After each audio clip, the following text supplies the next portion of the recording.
Hello everyone, my name is Nordiana binti Abdul Halid, and today I would like to talk about an issue that is becoming more common in our daily life, especially among young families, which is limiting gadget exposure in early childhood.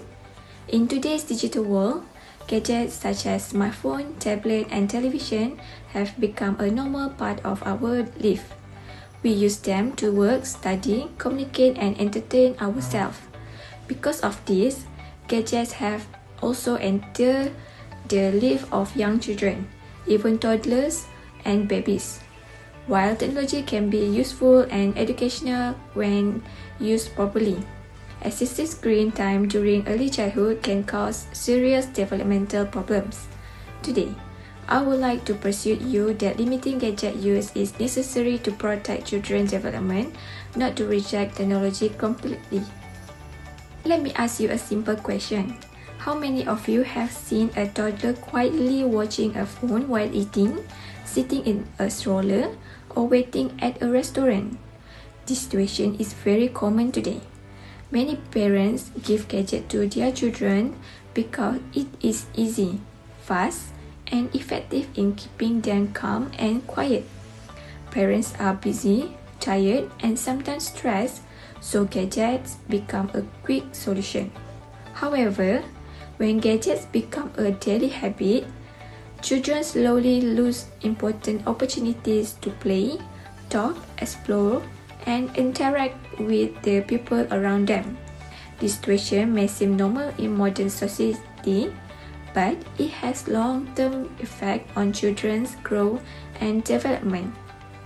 My central idea today is that limiting gadget exposure in early childhood is crucial. Excessive screen time replaces real interaction and active play, which are essential for cognitive development, social skills, and emotional well-being.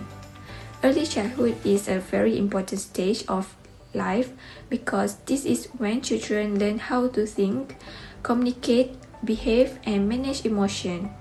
What they experience during these years will shape their future learning and personality. First, let us look at cognitive development. Young children learn best through hands-on experiences. This includes touching objects, playing with toys, listening to the stories, asking questions, and exploring their surroundings. These activities help the brain grow and develop naturally. When children spend too much time on gadgets, they become passive learners. Instead of thinking, asking questions, or solving problems, they only watch, tap, and swipe the screens. Studies show that excessive screen time can reduce attention span and delay language development. This happens because children talk less, listen less, and interact less with adults and other children. For example, a child learns new words faster by talking to parents, hearing real conversation, and responding to facial expressions. A screen cannot replace this real-life learning experience. As a result, children who rely too much on gadgets may struggle with focus, thinking skill, and language development later on. The second issue is social development. Social skills do not develop automatically. Children learn how to communicate, share patterns, and understand others through face-to-face interaction. Playing with friends, siblings, and parents help children understand emotions, body language, and social rules.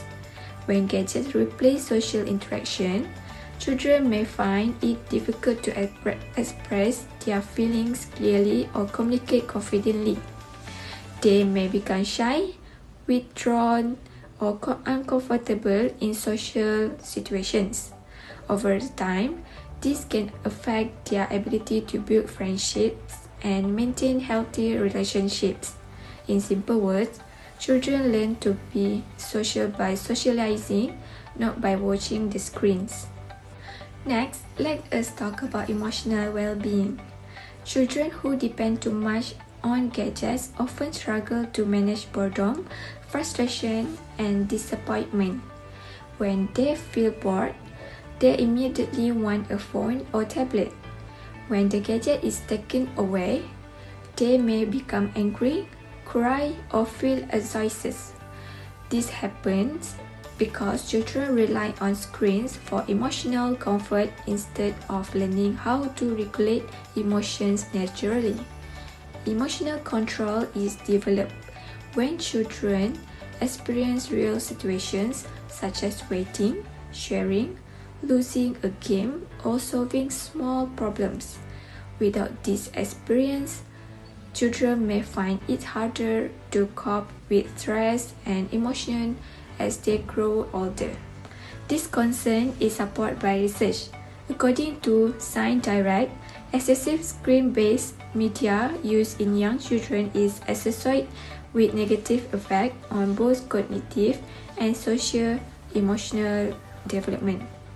The study highlights that young children learn best through real interaction and active engagement with caregivers, rather than passive screen exposure.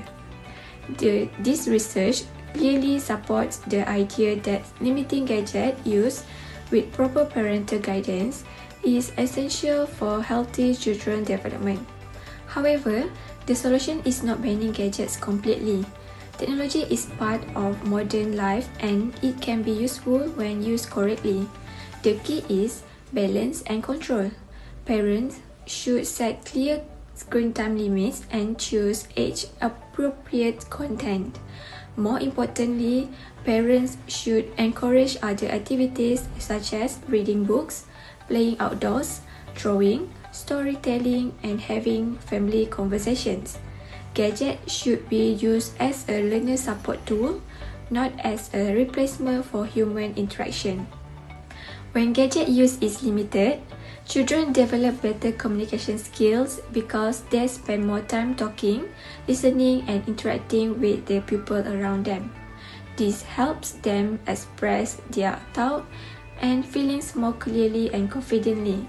At the same time, children build stronger emotional control as they learn how to manage boredom, frustration, and disappointment without depending on screens. This emotional stability allows them to stay calm, patient, and adaptable in different situations. In addition, limiting gadgets exposure encourages healthy social relationships.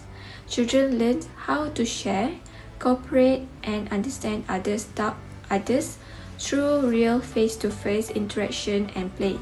As a result, they become more confident, creative, and independent learners who are willing to explore, ask questions, and solve problems on their own.